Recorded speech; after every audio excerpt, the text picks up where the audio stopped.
Assalamualaikum warahmatullahi wabarakatuh. Nama saya Redi Supriyadi dengan NIM F1E1229193 kelas R006. Di sini saya akan melakukan presentasi UTS DDST dengan dosen pengampunya adalah Bu Dewi Lestari Eskom MSI. Materi presentasi ini adalah materi dari pertemuan 5, 6, dan 7. Materi pertama adalah pengetahuan dan kesadaran pada pertemuan kelima. 4 macam pengetahuan. Yang pertama, pengetahuan biasa. Pengetahuan biasa adalah pengetahuan tentang hal-hal biasa ataupun pemahaman manusia akan suatu objek tertentu yang terdapat dalam kehidupan sehari-hari. Pengalaman biasa disebut dengan istilah common sense. Common sense diperoleh dari pengalaman sehari-hari. Yang kedua, pengetahuan ilmiah. Pengetahuan ilmiah adalah ilmu atau sains yang memperoleh pengetahuannya dengan menggunakan metode tertentu. Pengetahuan tersebut diperoleh melalui observasi, eksperimen, dan klarifikasi. Yang ketiga adalah pengetahuan filsafat. Pengetahuan filsafat adalah pengetahuan yang diperoleh dari pemikiran yang bersifat kontemplatif dan spekulatif. Filsafat membahas hal yang lebih luas dan mendalam. Yang keempat adalah pengetahuan agama. Pengetahuan agama adalah pengetahuan yang diperoleh dari Tuhan melalui para utusannya. Pengetahuan agama bersifat mutlak dan wajib diyakini oleh para pemeluk agama. Pengetahuan ini berisi ajaran tentang cara berhubungan dengan Tuhan dan dengan sesama manusia, serta informasi mengenai hari akhir. Pengetahuan adalah informasi yang didapat untuk memperoleh pemahaman, pembelajaran, dan pengalaman. Pengetahuan bisa berasal dari pengetahuan ilmiah dan pengetahuan karena pengalaman. Pengetahuan adalah hasil tahu melalui panca indera manusia, misalnya indera penglihatan, pendengaran, penciuman, rasa, dan raba. Dan kesadaran. Kesadaran adalah suatu tingkat kesiagaan individu pada saat ini terhadap stimulus internal dan eksternal, yaitu terdapat peristiwa-peristiwa lingkungan dan sensasi tubuh, memori, dan pikiran.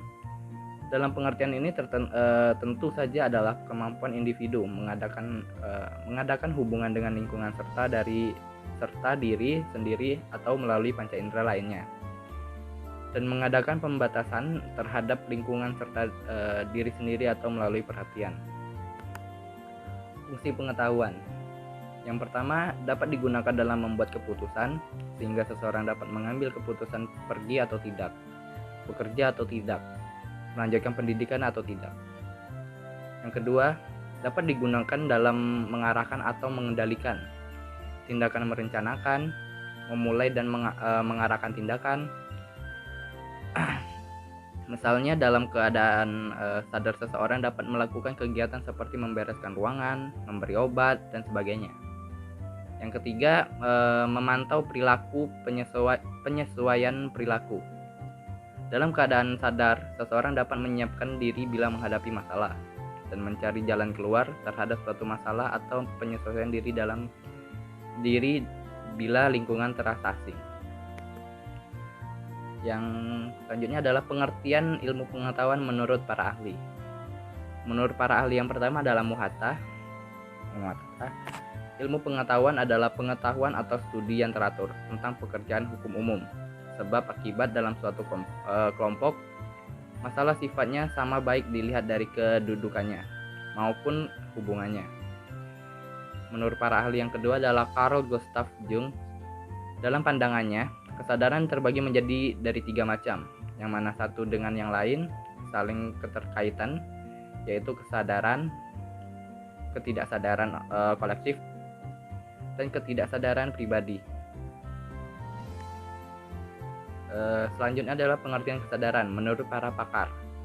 Menurut para pakar yang pertama adalah Fraun.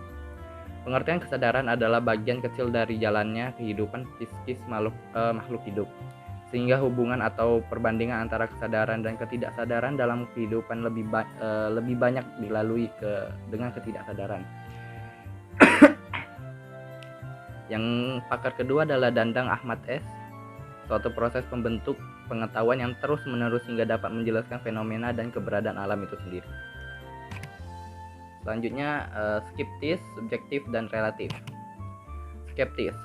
Skeptis merupakan sikap meragukan kebenaran atau mengangguhkan persetujuan atau penolakan.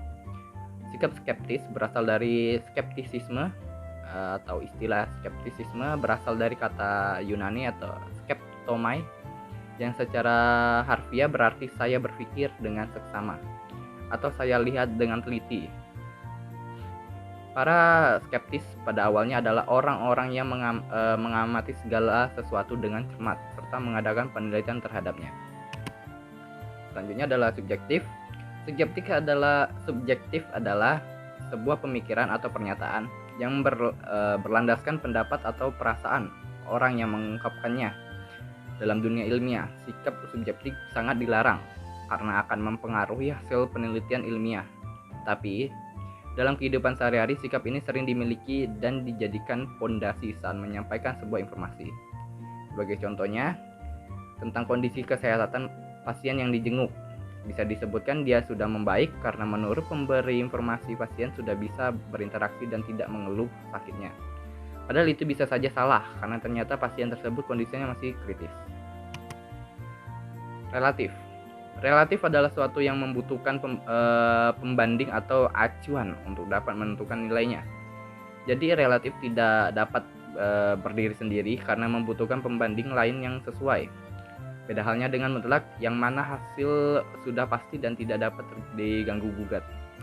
Tidak butuh pula sebuah pembanding yang digunakan sebagai acuan.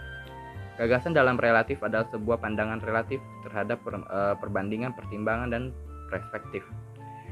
Dalam pandangan ini, setiap sudut pandang memiliki peranan penting yang tidak bisa ditinggalkan. Pembanding diperlukan agar kata ini dapat disebutkan untuk sebuah perbandingan. Misalnya ketika Anda menyebut bahwa harga cabai relatif mahal, maka Anda harus dapat membuktikan dengan cara membandingkan harganya pada minggu lalu. Data demikian menjadi bukti bahwa kata relatif bisa diterapkan di dalamnya. Oke, materi yang kedua adalah sifat kebenaran ilmiah dan presesi. Materi ini ada pada pertemuan ke-6. Apa itu kebenaran ilmiah? Kebenaran ilmiah terdiri dari dua kata. Yang pertama adalah kebenaran dan yang kedua adalah ilmiah. Menurut Kamus Besar Bahasa Indonesia atau KBBI, arti kata kebenaran adalah keadaan atau hal dan sebagainya yang cocok dengan keadaan hal yang sesungguhnya. Sedangkan arti kata ilmiah menurut KBBI adalah bersifat ilmu dan arti lainnya dari ilmiah adalah secara ilmu pengetahuan. Sehingga kebenaran ilmiah tidak dapat dipisahkan dari karakteristik yang bersifat ilmiah. Apa saja hal-hal yang harus diperhatikan dalam kebenaran? Kebenaran ilmiah sebagai kebijaksanaan memiliki artian apa yang dianggap benar haruslah bermanfaat, memajukan dan memiliki nilai positif yang menjadi prioritas utama. Sedangkan sesuatu yang dianggap membuang-buang waktu atau tidak terlalu krusial akan dipinggirkan terlebih dahulu. Tanggung jawab moral dalam kebenaran ilmiah. Kebenaran ilmiah sangat membantu peradaban manusia dari bidang kesehatan hingga teknologi, bahkan juga pada pendidikan. Akan tetapi tidak sedikit orang yang melencengkan hal tersebut. Kebenaran ilmiah yang seharusnya membantu manusia dan memudahkan manusia akan tetapi malah dimanfaatkan untuk kepentingan pribadi atau golongan, contohnya membuat alat-alat untuk berperang. Maka dari itu, dalam kebenaran ilmiah harus diimbangkan dengan tanggung jawab yang moral. Pengertian dan teori kebenaran. Teori. Teori adalah serangkaian bagian atau variabel, definisi, dan dalil yang saling berhubungan yang menghadirkan sebuah pandang sistematis mengenai fenomena dengan menghubungkan antar variabel dengan maksud menjelaskan fenomena alamiah. Sedangkan kebenaran adalah persesuaian antara pengetahuan dan objek, bisa juga diartikan suatu pendapat atau perbuatan seseorang yang sesuai dengan atau tidak ditolak oleh orang lain dan tidak merugikan diri sendiri. Kebenaran adalah lawan dari kekeliruan yang merupakan objek dan pengetahuan tidak sesuai. Kebenaran dapat dipahami berdasarkan 3 hal, yakni kualitas pengetahuan, sifat atau karakteristik dari berbagai cara atau dengan alat apakah seseorang membangun pengetahuan itu, dan nilai pengetahuan yang dikaitkan atas ketergantungan terjadi pengetahuan itu. Adapun teori-teori kebenaran sebagai berikut. Teori pertama adalah teori koherensi atau konsistensi. Menurut teori ini, kebenaran adalah keruntutan pernyataan. Pernyataan dikatakan benar apabila ada keruntutan di dalamnya. Artinya pernyataan satu tidak bertentangan secara logika dengan pernyataan-pernyataan yang lain. Teori kedua adalah korespondensi.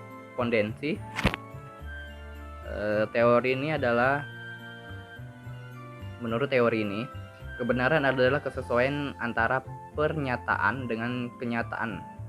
Suatu pernyataan dikatakan benar apabila ada bukti empiris yang mendukung. Teori ketiga adalah teori pragmatis. Menurut teori ini, sesuatu pernyataan atau pemikiran dikatakan benar apabila dapat mendatangkan manfaat atau kegunaan pada banyak orang. Jadi, tidak cukup bila suatu pernyataan dilihat secara korespondensi atau koherensi. Yang lebih penting adalah apakah pernyataan itu dapat dilaksanakan, ditindaklanjuti dalam perbuatan yang bermanfaat. Apabila sesuatu itu bermanfaat bagi manusia, berarti suatu itu benar. Apabila sesuatu ide yang berlian dapat dilaksanakan secara operasional, barulah ide tersebut benar. Teori keempat adalah teori performatis. Teori ini menyatakan bahwa kebenaran diputuskan atau dikemukakan oleh pemegang otoritas tertentu. Teori selanjutnya adalah teori konsensus. Suatu pernyataan dikatakan benar apabila dihasilkan dari suatu konsensus bersama atau kesepakatan. Untuk mencapai konsensus ada cara-cara yang dipenuhi. Menurut Jürgen Habermas, konsensus harus memenuhi syarat, yaitu keterpahaman, maksudnya hal yang dibicarakan dapat dipahami. Yang kedua, diskursus atau wacana, ada dialog antar ide. Selanjutnya, ketulusan atau kejujuran, semua kepentingan atau interest dikemukakan sehingga ada keterbukaan. Teori selanjutnya adalah teori kebenaran sintaksis. Teori ini berkembang di antara para filsuf analisis bahasa seperti Friedrich Schleiermacher. Menurut teori ini, suatu pernyataan dianggap benar bila pernyataan itu mengikuti aturan sintaksis atau gramatika yang baku. Teori selanjutnya, teori kebenaran semantis. Menurut teori ini, kebenaran semantik suatu proposisi memiliki nilai benar ditinjau dari segi arti atau makna. Apakah proposisi itu pangkal tumpuannya pengacu yang jelas jadi memiliki arti, maksudnya menunjuk pada referensi atau kenyataan. Juga memiliki arti yang bersifat definitif. Teori kebenaran non-deskripsi. Teori kebenaran non-deskripsi, teori ini dikembangkan oleh penganut filsafat fungsionalisme. Jadi menurut teori ini, suatu statement atau pernyataan itu mempunyai nilai benar ditentukan atau tergantung peran dan fungsi pernyataan itu, atau mempunyai fungsi yang amat praktis dalam kehidupan sehari-hari. Teori kebenaran logik. Teori ini dikembangkan oleh kaum positivistik.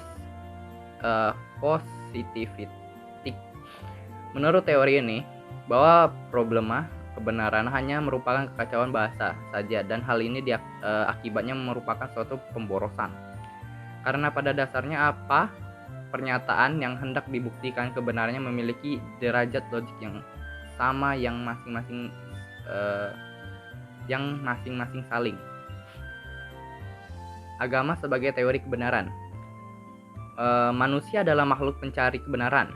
Salah satu cara untuk menentukan suatu kebenaran adalah melalui agama. Agama dengan karakteristiknya sendiri memberikan jawaban atas segala persoalan asasi yang dipernyatakan manusia, baik tentang alam, manusia maupun tentang Tuhan.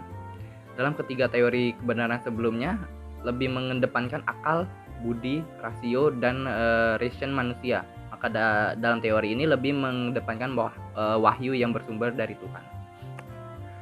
Selanjutnya presisi. Presisi dalam KBBI memiliki arti ketepatan, ketelitian yang mana sifat kebenaran ilmiah ini harus tepat dan juga teliti dan sebelumnya sudah melakukan penelitian terkait apa yang dicari. Materi selanjutnya adalah materi hukum ilmiah. Materi ini pada pertemuan ke-7. Hukum ilmiah. Hukum ilmiah adalah perkembangan lebih lanjut dari hipotesis yang mengungkapkan hubungan sebab akibat antara peristiwa yang satu dengan peristiwa yang lain. Setiap hukum ilmiah bagaimanapun tetap mengandung unsur hipotesis, walaupun bersifat lebih pasti, selalu saja kebenaran bersifat sementara atau tidak definitif, selalu ada kemungkinan. Teori ilmiah. Teori ilmiah merupakan sebuah kumpulan pernyataan yang saling berhubungan dan didukung dengan baik, menjelaskan berbagai pengamatan dan dapat digunakan untuk membuat prediksi yang dapat diuji. Proses terbentuknya hukum ilmiah. Sepanjang sejarah para ilmuwan berusaha mengumpulkan data dan merumuskan ke dalam bentuk hukum untuk digunakan mendasari penjelasan penemuan diapangkan spesifik yang merupakan turunan dari lapangan sains. Dilihat dari garis historis, hukum sains dapat diilhami berdasarkan suatu percobaan secara ilmiah. Tetapi dalam hal kepastiannya, hukum tidak sama dengan hipotesis. Hipotesis merupakan langkah menuju dirumuskannya teori dan hukum. Tahap merumuskan hipotesis juga memicu pada hukum lain yang sedang berlaku saat itu. Karena tidak ada hukum yang lahir secara tiba-tiba tanpa adanya hukum lain yang mendukungnya. Apa itu teori dan hukum ilmiah? Hukum sains merupakan suatu pernyataan di dalam dunia ilmu. Ilmu yang bermula dari suatu hipotesis dan dibuktikan dengan percobaan-percobaan yang menyangkut teori-teori hipotesis. Hasil percobaan bisa mendukung teori hipotesis dan bisa membuktikan kebenarannya